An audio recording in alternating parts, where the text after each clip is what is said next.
Hello, everyone, and welcome to the Small Ag Homestead webinar. My name is Lisa Holm, and I'm the policy coordinator at the Minnesota Farmers Union. We're honored to host this webinar today with the Minnesota Department of Revenue and our panelists.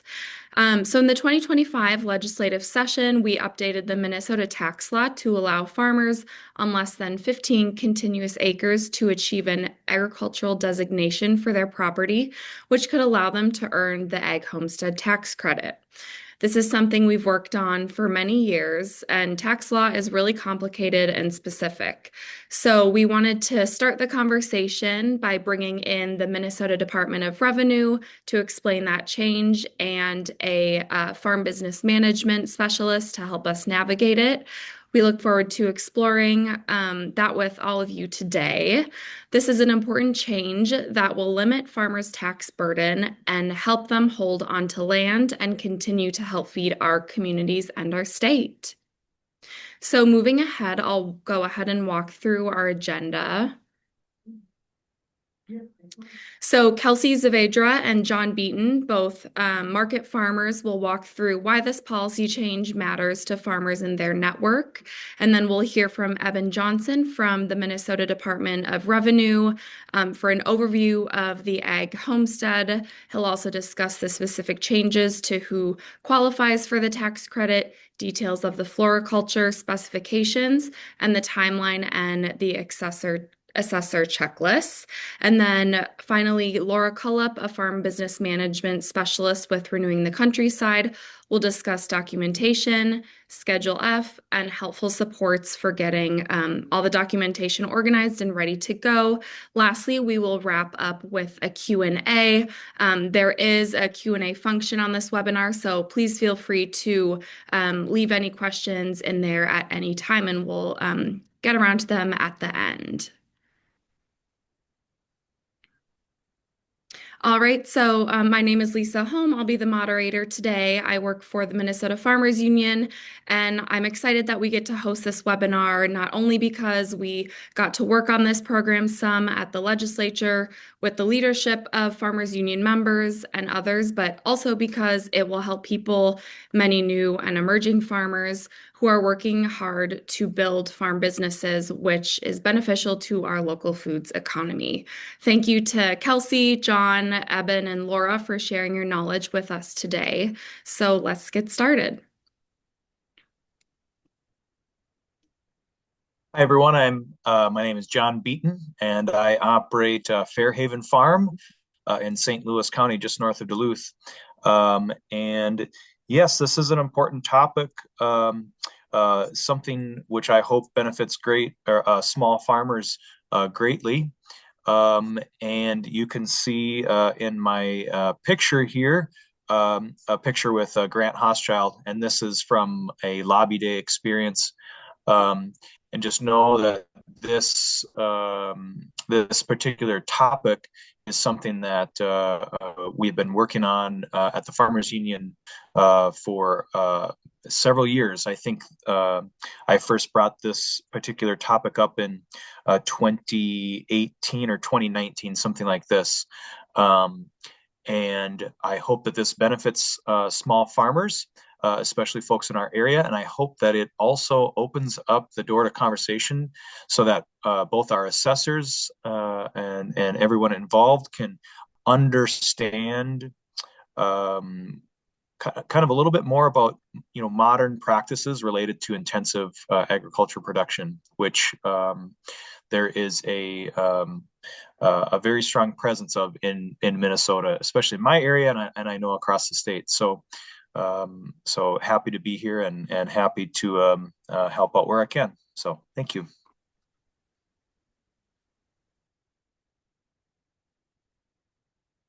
Hi, everyone. My name is Kelsey Zavedra. My farm is called Heirloomista, and it's located in Chisago County, just an hour north of the Twin Cities. I'm a specialty crop farmer, so I grow fruit, herbs, and vegetables. Most of what I grow is sold direct to consumer, both in my farm store and local community for the local community to purchase. And I also sell at Mill City, so Minnesota's premier farmers market. Farming has been my full-time profession My farm is just 5 acres. Unfortunately, it's possible to have an intensive operation on a very small parcel of land like mine. And many young and beginning farmers are also now doing this as a way to still make a living on the land farming. All that being said, farmers like me haven't been recognized as farmers when it comes to agricultural tax homestead.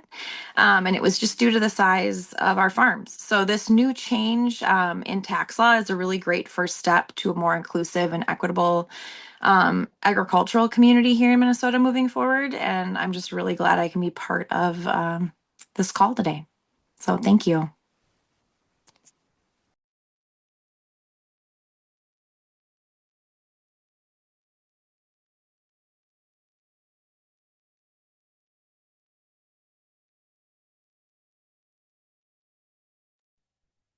All right. Thank you all for having me. My name is Evan Johnson. I work with the Information and Education section, the Property Tax Division at the Minnesota Department of Revenue. So a lot of what I do is to kind of take what the legislature writes into their property tax law and try and communicate that with assessors.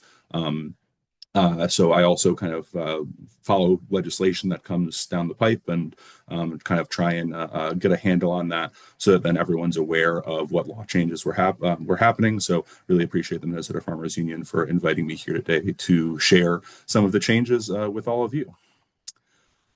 So we can go to the next slide. Before we get started, I kind of want to get started with a couple quick kind of definitions so that we're all on the same page as I kind of go into the details of what we're going to be talking about here. So the first off is the assessment year. So this is something where I might be saying assessment year a lot. This is just the year that property is valued and classified. So for property taxes, the property is valued and classified based on its use in 1 year for taxes payable the next year. So there's just kind of a 1 year lag time when it comes to property taxes. The next year is classification. And so this is the thing that actually was changed with this under 15 acres, 20,000 market farming provision, is that this was a new way to qualify for the agricultural classification. So classification is based on the use of the property as of January 2nd of that assessment year. So it's kind of, you take a snapshot on January 2nd for what the property is being used for, what it could sell for on the open market, and then that's what's then used to base taxes for that assessment year payable the next year. So classification with agricultural property, of course, there's not a whole lot growing on January 2nd in Minnesota unless you have some nice greenhouses. So that's something where for agricultural property, it's generally based on what the land was used for the previous year. There are certain requirements for the agricultural classification that need to be met in order to receive that. The most straightforward way is to have 10 acres producing an agricultural product. There are exceptions, this new law being one of them, but that's kind of the starting point for the agricultural classification, kind of to go into more detail later about those exceptions. So that's something where then working with classification, we have this homestead status. So homestead is something different than classification, even though they work together. Our example is usually they're kind of two separate buckets. So you can have one and the other, but they are going to be different. Homestead does offer a lot of the additional benefits, as I'm sure most of you all are aware, and as we've been kind of talking about. And so that's something, though, where in order to receive agricultural homestead, you need to have the agricultural classification on your property. And so that's kind of the important kind of A to B to C here is that you need the agricultural classification first. And then once you have the agricultural classification, then you can potentially qualify for agricultural homestead as well. So I'm going to do a really quick kind of run through of the basics of agricultural homestead before I move on then to this new law change as well, if we want to go to the next slide. So for agricultural homestead, as I said, classification is separate from homestead. It's the first step, but is not the end result. The agricultural homestead as a whole, it can get really complicated. We've done 4-hour courses to assessors talking just about how to kind of deal with more complicated ag homestead scenarios. So just kind of the basics of this is that, again, you have your classification that's set by the assessor on January 2nd, and then you have homestead, which is a status that you as property owners can apply for. So that's something where if you, for homestead, if you occupy the property, then if you, the three kind of main criteria are that you own the property, you occupy the property, and you're a Minnesota resident. And if you don't do those three things and have the agricultural classification on that occupied property, then you're probably going to get agricultural homestead as part of that. You only get one agricultural homestead. There are ways to, if you have other parcels that are, within this, in the similar area, you can potentially link your homestead benefits to those. That's a little bit more complicated, but point being that you can only kind of establish that one agricultural homestead that you can get. This is all also a little bit more complex if there's an entity that owns the land. So if you're an LLC or some other entity, then that does add a few additional requirements kind of to things. And so for a lot of this, for specific questions about your own property, I'd really encourage you to call your county assessor's office to talk about kind of details and kind of explain your situation. They should be able to help out with whether or not you qualify for homestead particularly. So then the next slide, we're going to talk about special agricultural homestead, which is just kind of something I want to just kind of mention. Again, this is different than the law change that happened, but just to kind of put this out there. So this is when you have unoccupied agricultural land. There are a lot more requirements. So the property has to be classified as agricultural. The property has to be at least 40 acres. So this is definitely on a much larger scale. Has to be actively farmed. You can't get another agricultural homestead. And you have to live within 4 cities or townships, which is both the owner and the active farmer need to. And again, it's a little bit more complicated if you own by an entity. So I wanted to kind of go over the agricultural homestead benefits of things because, again, agricultural homestead is that really important part of things. So point being, though, that if you live on your property, if you have that house, then as long as you're getting the agricultural classification, you own, you occupy, and you're a Minnesota resident, then agricultural homestead is something that you'll probably be able to qualify for. But again, that's something that you have to apply for through your county assessor by December 31st of the first year that you're eligible. So then moving on to the law changes that happened this last year. So the first one that happened was that I just kind of want to touch on is floriculture. And so this is something where, as I had mentioned, the easiest way to receive the agricultural classification is if you're producing using 10 acres of land to produce for agricultural purposes. And the most straightforward one of those is that if you're producing an agricultural product. And the key here is that what agricultural products are is explicitly defined in our property tax statutes. So it's not something, it doesn't link to anything from the federal government. It doesn't link to anything else from the Minnesota Department of Agriculture. It's a specific list just in the property tax statutes. And so that's something that's really important because if your product that you're growing isn't in there, then it's not going to be eligible to receive that agricultural classification if you're growing it. And so this was something where floriculture hadn't been listed. There were some people who wanted floriculture to be added, and so that did eventually get added in as an agricultural product there. This is effective for the 2026 assessment year, so this next January 2nd, for then taxes payable in 2027, when this law change is actually effective. So again, that's something floriculture is defined in statute as the production of bedding and garden plants, foliage plants, potted flowering plants, and cut flowers. So as of the 2026 assessment year, all of those things are now eligible to be agricultural products, and you can qualify for the agricultural classification if you're growing those and meet those other requirements. So again, raising agricultural products and the list of agricultural products is specific in the statute. So if there's ever anything new that hasn't been grown before and you want the agricultural classification to get agricultural homestead, that does need to get added to that list.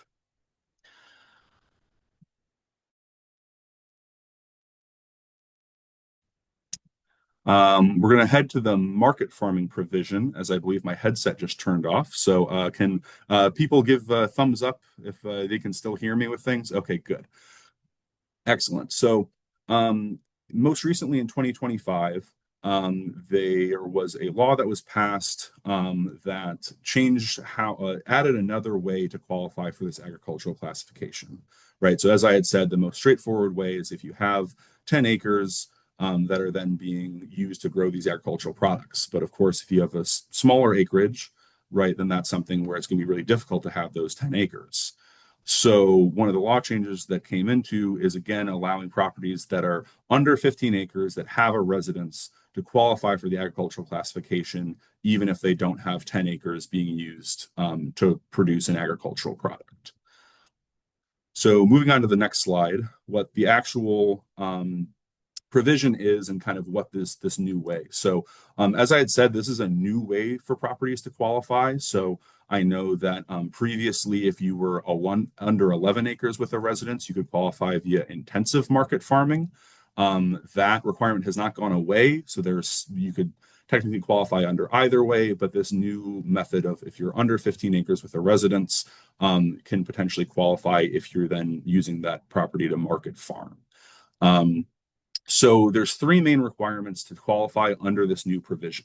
So first off, the property has to be under 15 acres with a residence. One thing that I want to note here in terms of whenever we're talking about acreage, because it does, again, kind of as I've said, matter how large the property is that assessors, or statute requires that assessors treat adjacent properties that are under the exact same ownership as one parcel for agricultural purposes. So if you have two 10-acre parcels next to each other, that would count as a 20-acre parcel and it would be over that 15. That can be a benefit to some programs that have acreage minimums for this, but I just want to make sure that that's clear as well when we're talking about the parcel size. So again, parcel needs to be the property needs to be under 15 acres with a residence. The second requirement is the property must generate at least $20,000 in gross income from market farming. So this is something where market farming is defined in the statute. And I'm going to read this out because this is kind of important. We'll talk about this a little bit more on the next slide. But it's defined as the cultivation or one or more fruits or vegetables or production of animal or other agricultural products, right? So there's that agricultural products in there and why that list is important. For sale to local markets by the farmer or an organization with which the farmer is affiliated. So that's what statute tells us market farming is. And so in order to qualify under this new provision, you need to generate $20,000 in income from that market farming. And then lastly, how this is verified is this has to be verified annually by the property owner's filed Schedule F. And we'll have our next speaker talk about some of that Schedule F requirements there as well. So in terms of just kind of some specifics on market farming details, so again, there's this intensive provision of market farming where if you're under 11 acres with a residence, you can qualify if you're intensive market farming. That intensive isn't necessarily defined by statute, and so that's something where that determination might vary from county to county. And that's something where, but again, that methodology of qualifying is still available. If those requirements are met. So this is just kind of a separate way to qualify if you're market farming. For market farming, when it says that, local markets, we don't have any strict bounds when it comes to be a local market, right? Because that's going to vary based on the product that you're raising and selling and what the actual market for that might be. So that is kind of based on that. So there might be some differences depending on your product and depending on where you're growing and producing that product. One of the things, too, is that it does mandate that it has to be sold to local markets. That sold is very important. This is the same threshold that's used if you're producing an agricultural product on at least 10 acres. It needs to be for sale. Certainly always great when people are donating products and things like that, but it does need to be for sale. And again, that plays into that $20,000 threshold as well on that Schedule F. And then lastly, in terms of that affiliation perspective on things, that's something where the affiliation would just kind of be a part of an organization who's doing kind of that larger part of the market farming. So this is something where in order to verify that market farming, assessors might ask for kind of a review of income of what is being grown and what's being sold and kind of what that income might be based on what you're growing and selling. It might be asking for farmers market applications or permits or kind of other information there, as well as just kind of what the general amount of time and effort that you're using to produce this is, right? So kind of what the actual, is this your full-time job versus something where you just have a really nice vegetable garden, which is what the legislature generally is trying to avoid granting the agricultural classification to people who aren't actually farmers, which is why they have some of these rules there. And so with market farming, this is something too where this is kind of as we continue to move forward, the department is going to continue to try and make sure that we're getting new and important guidance up there as well. And our next speaker is also going to have some good information about how to track some of these things.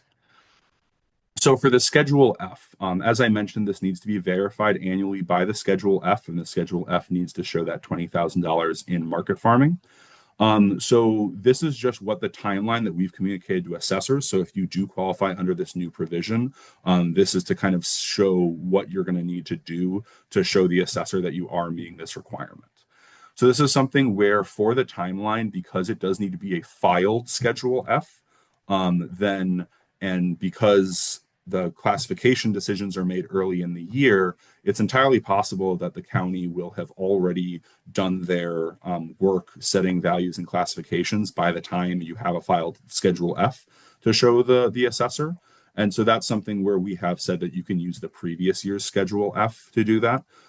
So especially once, because this next year is going to be the first year, I think there's going to be, it's going to be a little bit more complex to kind of get all the documentation in. But this is something where moving forward, it'll be something where your Schedule F showing income for 2024, for example, that you're filing in March or April of 2025 can then be sent to the assessor in 2025, so that then for 2026, they said, yep, they used their property last year for market farming and met all the requirements. So that would mean that it would be eligible to be classified as agricultural in 2026. One of the things as well, though, is that certainly if you are a new business, if you're just starting up and maybe you don't have 20,000 in income from 2024, but maybe you do in 2025, that's something where assessors can change the classification very early in the year, even after January 2nd, if you're then able to provide documentation that shows that. How it kind of works is that they will have they will usually send out valuation notices in late March. So it might be a situation where by the time they send out valuation notices, you might have just filed your Schedule F. And then that's something where there is an appeal process where on that valuation notice, it'll show what the appeal process is. You can go to, either like a local board of appeal and equalization. They might have kind of more informal meetings with the county assessor's office. And then there's also a county board of appeal and equalization. And so that's something where you can, show up to those meetings with your updated documentation, let them know, hey, this is something where I just got this in. I didn't qualify before, but I qualify now. And then hopefully they will be able to change that classification there. So for a lot of this, we just encourage you to call your county assessor's office. If you have questions or if you're, are running into the situation where you still need to file your taxes before you can get that Schedule F that shows that you qualify. And so that's something where we recommend that you call your county assessor's office so that you can work with them to provide that documentation. So then in terms of just kind of some frequently asked questions that we've gotten as part of this, so this is something that is going to need to be verified annually. So in order to continue to qualify for this agricultural classification under this method of qualifying, the property owner, you all will need to submit your Schedule Fs annually for this. So again, it might kind of get into that rhythm where every year after you file your Schedule F, you make a copy, you send it to the assessor's office. And again, assessor's offices will be kind of coming up with methods to track this and organize that kind of as we start to kind of roll out this law.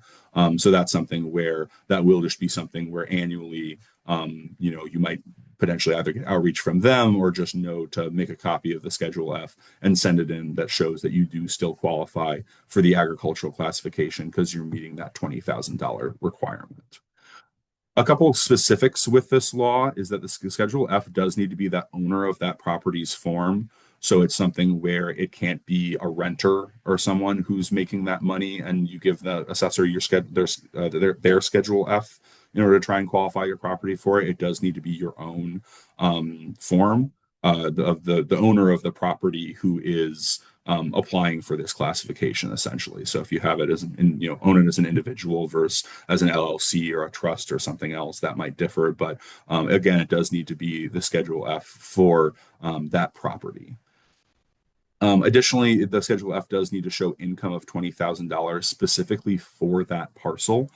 So record keeping and bookkeeping is going to be important for this in terms of kind of where that money is coming from or what products at the very least are being grown on that parcel versus any other parcels that you might have.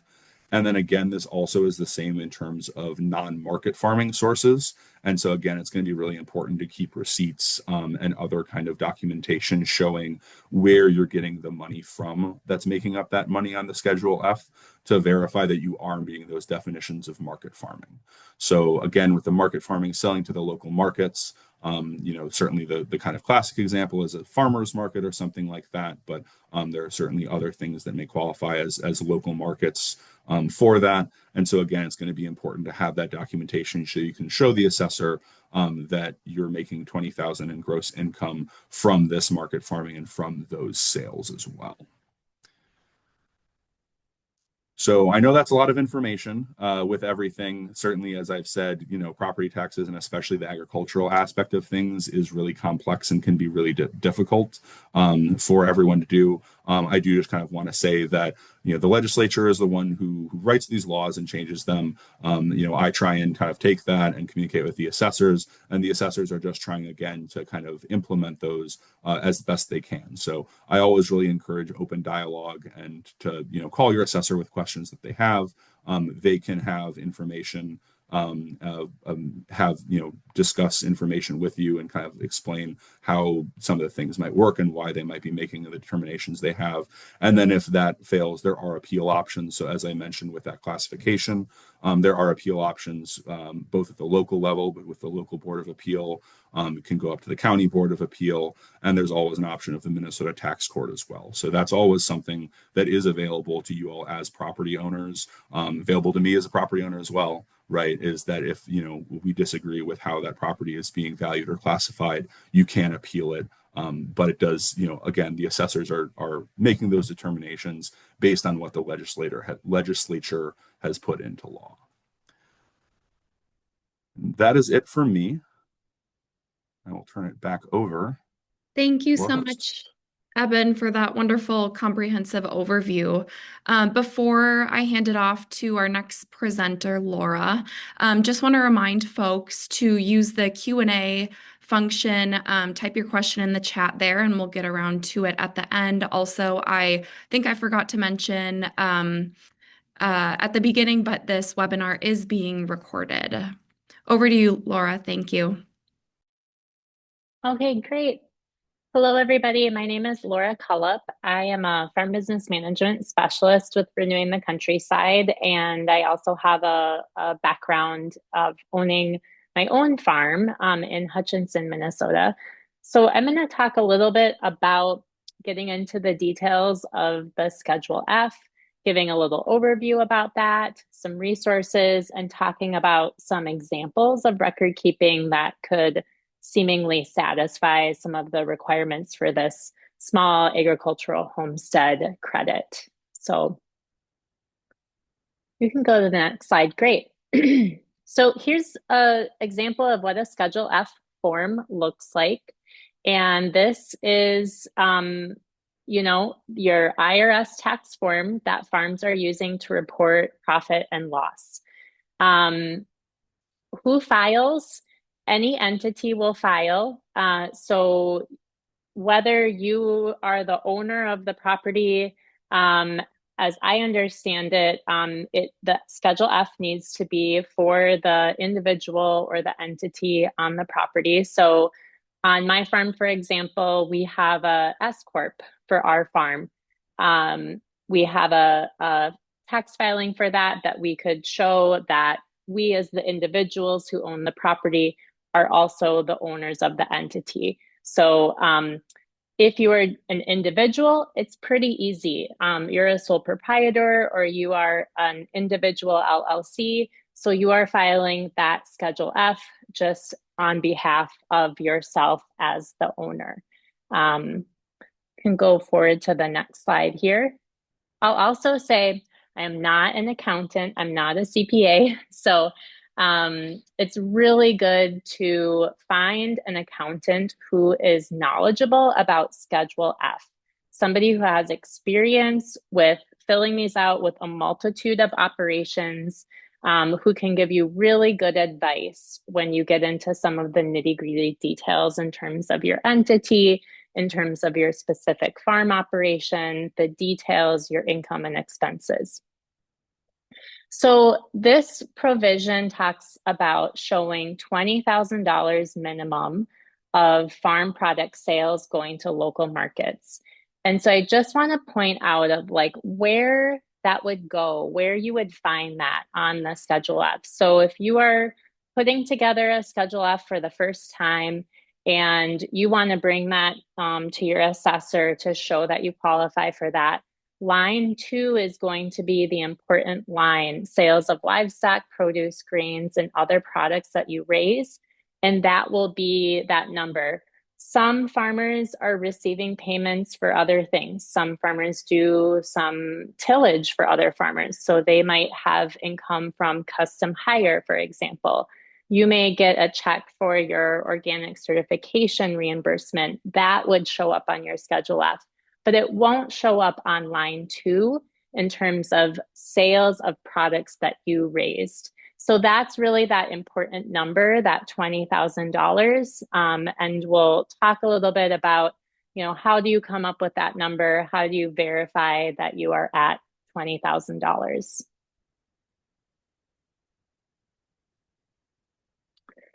So many small, beginning, emerging farmers, farmers market farmers, are worried about filing a Schedule F for the first time because they're worried that they were going to have to pay more taxes, and that filing a Schedule F means that they're going to have a bigger tax bill.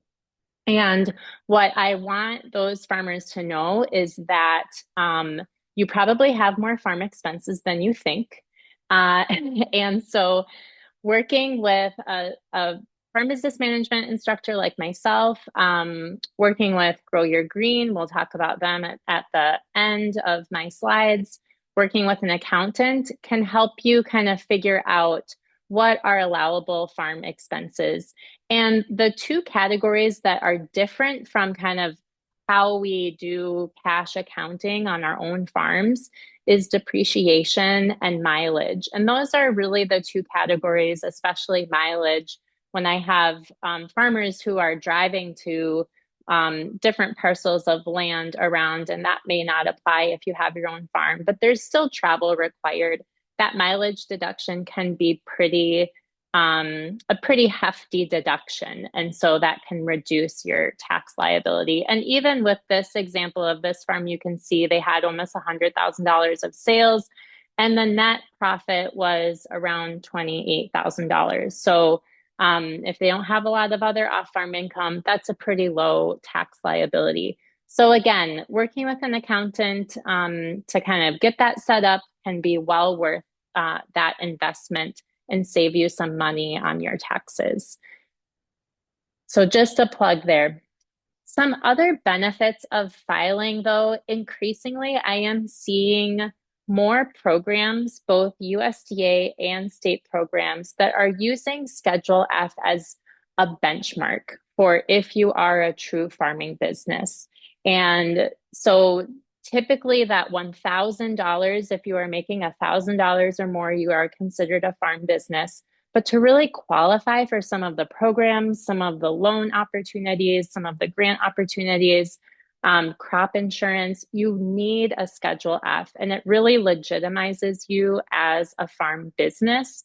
And so again, like another encouragement of just beginning this practice, even if you don't qualify for this ag homestead credit, I am seeing it come up more and more as a proof that farmers are needing.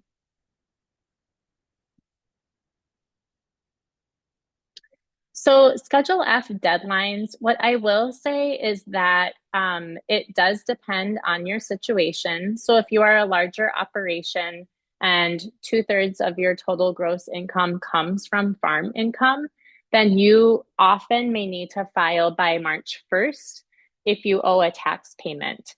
There's quarterly tax payments that some farmers are making, and so they may have that covered.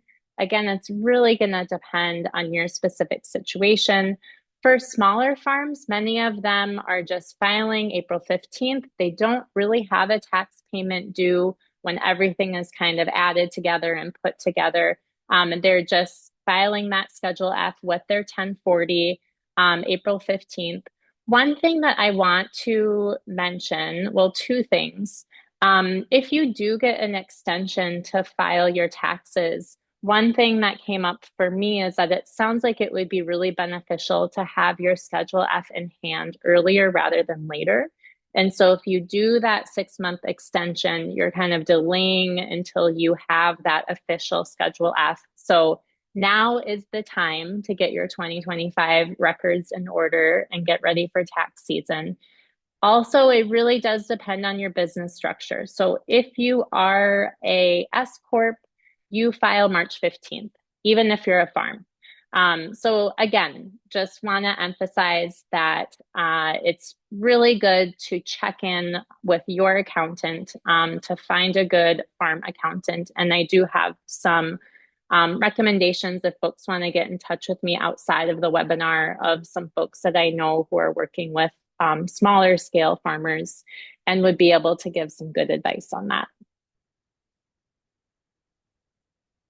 So the income records are important, not just for the Schedule F, but again, to verify that you are selling locally as a market farm. And as I understand it, as market farmers, that doesn't just mean farmers market. We could be doing CSA, we could be doing farm to school, we could be selling to the food group. There are many different outlets that we are selling our produce to locally. But having that written down is going to be really, really important. So using an invoicing system, whether that is online or handwritten, having a farmer's market inventory sheet. These are very simple records. They can be more complicated, but a lot of farmers I'm working with are using handwritten receipt books, a paper ledger, paper invoices. You can take a picture of it and then you have a electronic copy. And then of course, it's going to be really helpful if you have a business account that is just for your business income and expenses so that you have a bank statement that just shows income in and expenses out. Keeping track of if you're selling directly to consumers and you're selling through an app, a financial app, so Square or Zelle or Cash App or Venmo, keeping track of that. I believe this year if you are selling through one of those payment systems, you may get a 1099. So that will just show a record that you would attach with your Schedule F to show those payments that were received. So these are kind of some of the things that you'll want to think about having handy, keeping in a folder for each year so that if you need to kind of verify where you're selling your produce, that you're able to do that very easily. And then let's go into kind of getting into the maps and the planting records. If you're a farm that is organically certified, you are doing all of this record keeping already.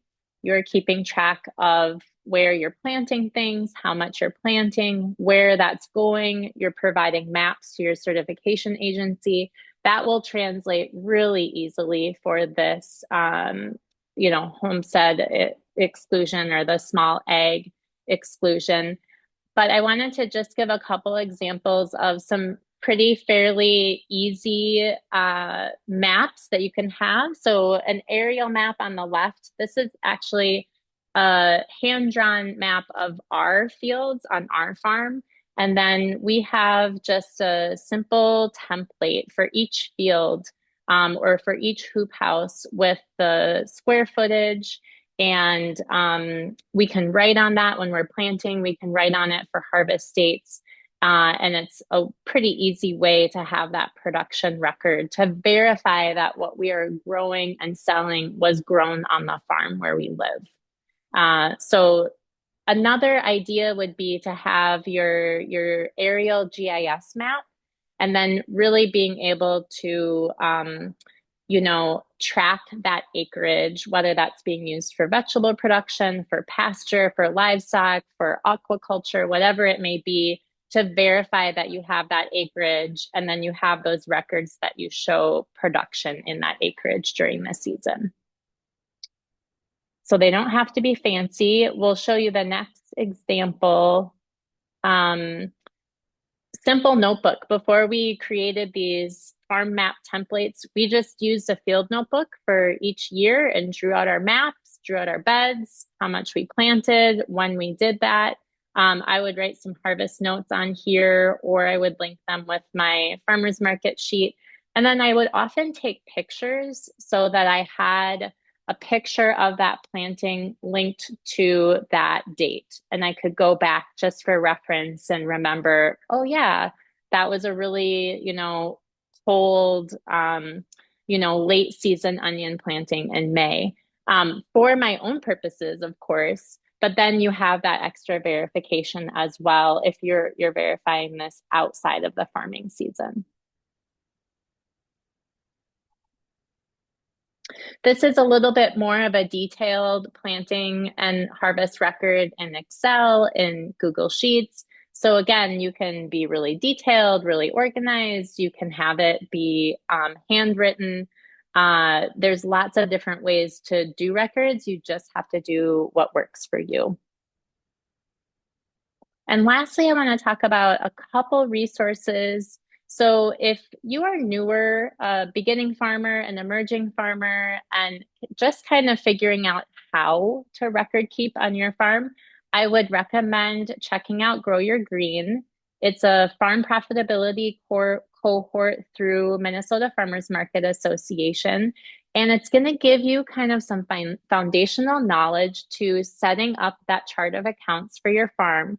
So giving you a template online that you could use, you could even put it out, print it out on paper, so you can get familiar with the income and expense categories for your farm business and get a lot of coaching and support while you do it. You can even get paid to keep records. So there are some limited spots available. If you scan that QR code, you can get more information about that, and just want to plug that. And then if you are already an established farm business and you're looking for a little bit more refined help with your business, Farm Business Management is a program offered both through Renewing the Countryside, where I work, and through other organizations in Minnesota and community colleges. If you want to go to the next slide, I think that has a little bit more information. Yeah, so this is going to be more formal. We will cover that basic record keeping of income and expenses, but we're also going to make sure that you have updated balance sheets, go through cash flow, get more into the financial analysis of your business and connection to resources, and you're working one-on-one with an instructor each month. So more information about that on our website, and you can certainly contact me as well if you have information about that or questions about that. So that's all that I have. There's my contact info. You can email me or give me a call, and I will just pause if there's any questions.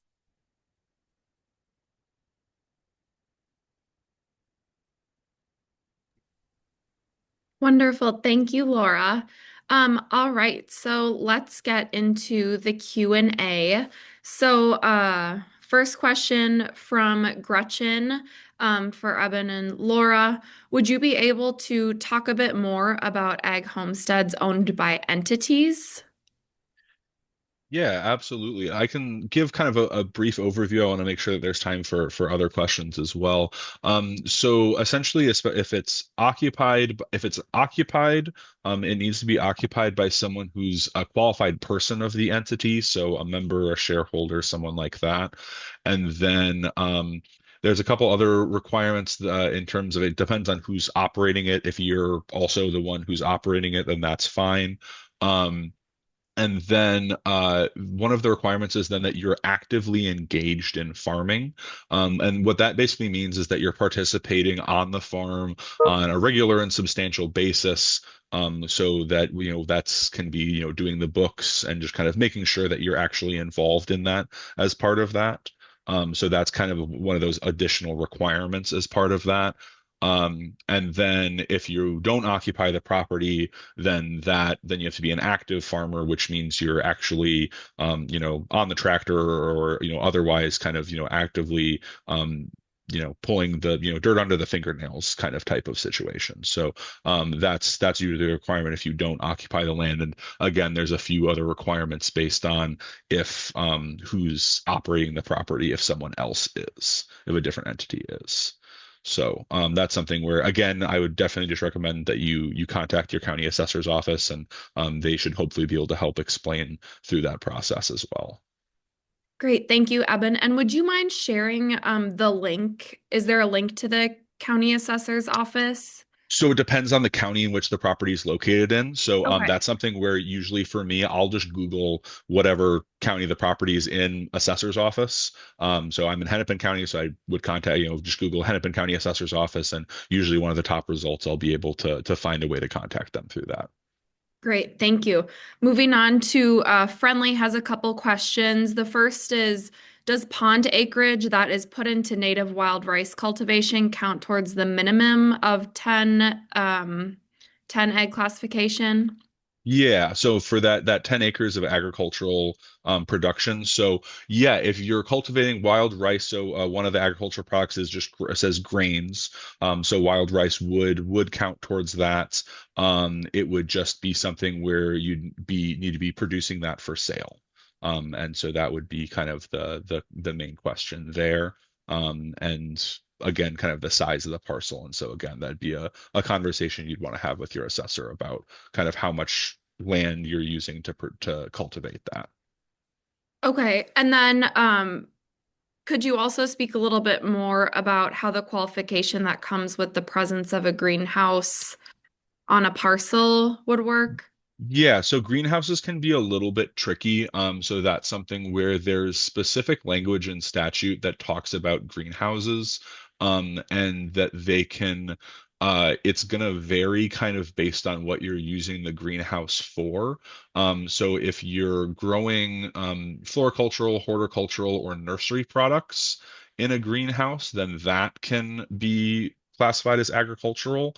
But if you're primarily using that as like a showroom or having that for retail sale, then that would be something where that would be more of a commercial use and would receive that commercial classification. So there are kind of some differences there between it's going to kind of depend on what you're using that greenhouse for. And whether that's being used for sale of things, and then also what you're cultivating there. Because if you're just growing again, yeah, kind of depends on the stock that you're going to be growing there. Okay. And then, second to last question, Ayla asks, can cottage food qualify as part of egg products, for example, bread, but ingredients not coming from the land, selling honey, fruit, veggies, plus cottage products like bread? Yeah, so unfortunately, bread would not count towards that. So that's something where the agricultural purposes is defined for that 10 acres, is defined as the raising, cultivation, drying, or storage of agricultural products. And so that's something where the area of the land where you're grazing any of those things would qualify. But anywhere where you'd be selling those types of products, like again, if you have a store, any sort of storefront, farm stand, something like that, would be more of that commercial use. And unfortunately, yeah, baking, I don't think would fall into that category of agricultural purposes, so it wouldn't qualify count towards that agricultural classification. Okay. And then lastly, we have a question from Gretchen. Again, what is the tax rate for ag classified property versus ag homestead property? Yeah, so the agricultural non-homesteaded land has a classification rate of 1%, whereas homesteaded land has a classification rate of 0.5% up to, I think right now it's $3.5 million. So there's, if you have a really, if you have a lot of acres, if you have a really big farm, then eventually you would still have to go back up to that 1%. But for a lot of it, you would be down to that 0.5%. So it definitely is a benefit. And sorry, I missed a question from Nayabuto. Is Schedule F good for small rental farms, or do you have to own the land?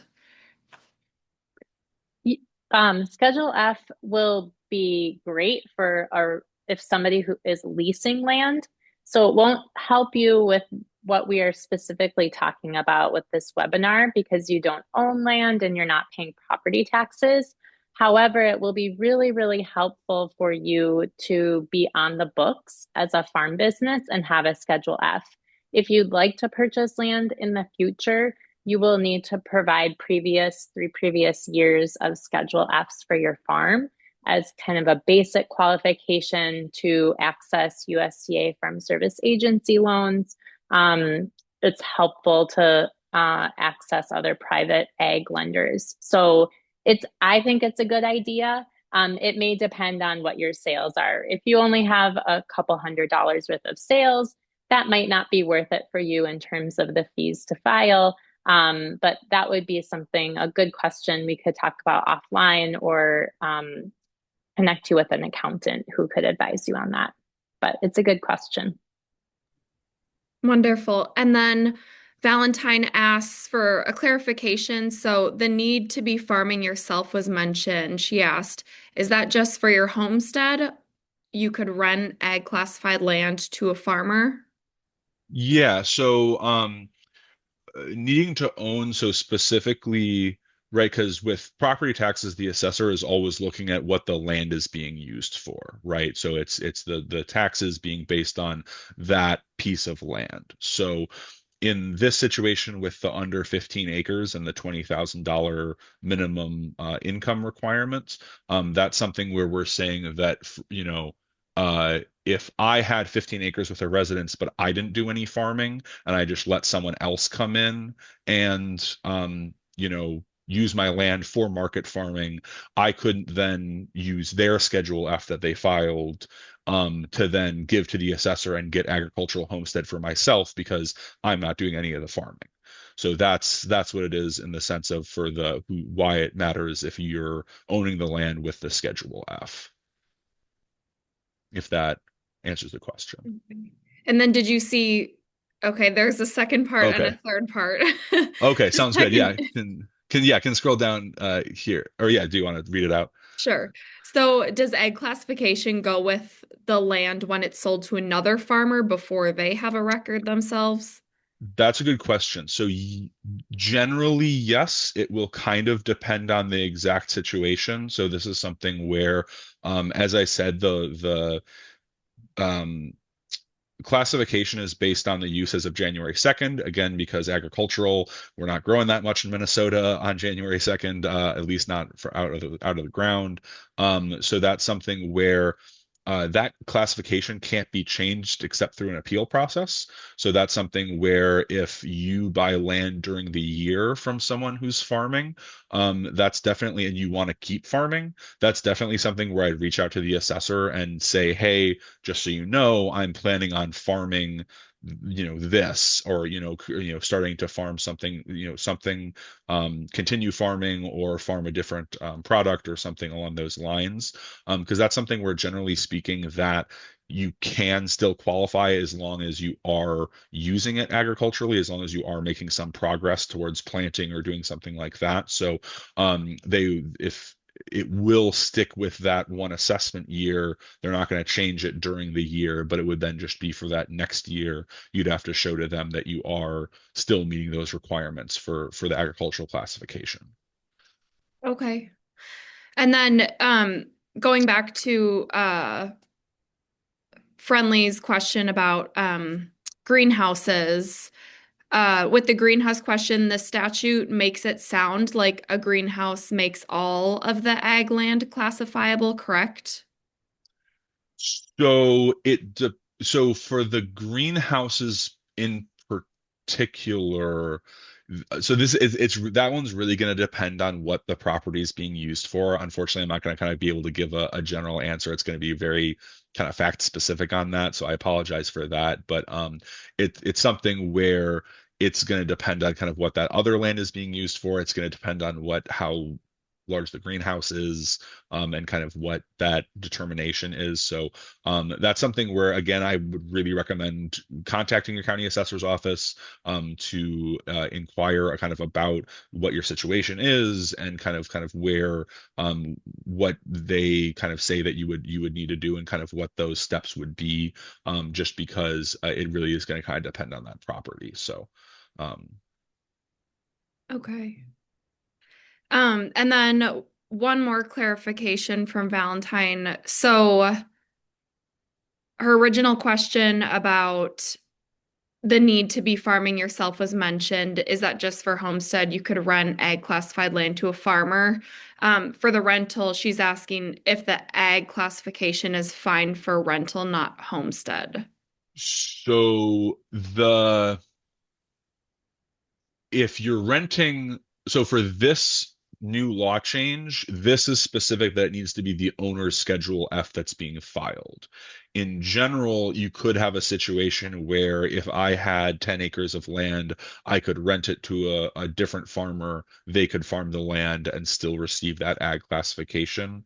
But with this law change, and because it's specific to the Schedule F, it does need to be that owner's Schedule F. So in order to qualify under this new law, it does need to be the owner of the property who's making that $20,000 as this part of the Schedule F for that ag classification.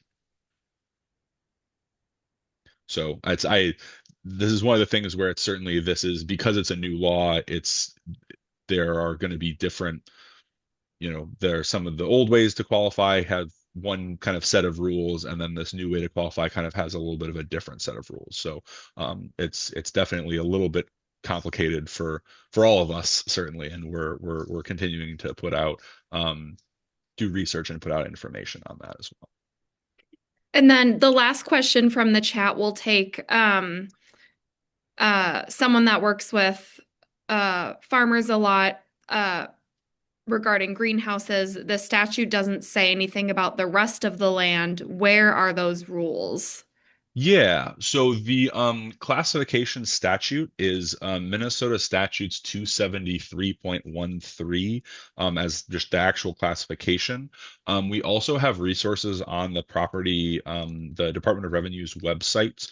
The largest kind of resource that we have is the Property Tax Administrator's Manual, where if you go to the Department of Revenue website and search for that, you should be able to find it.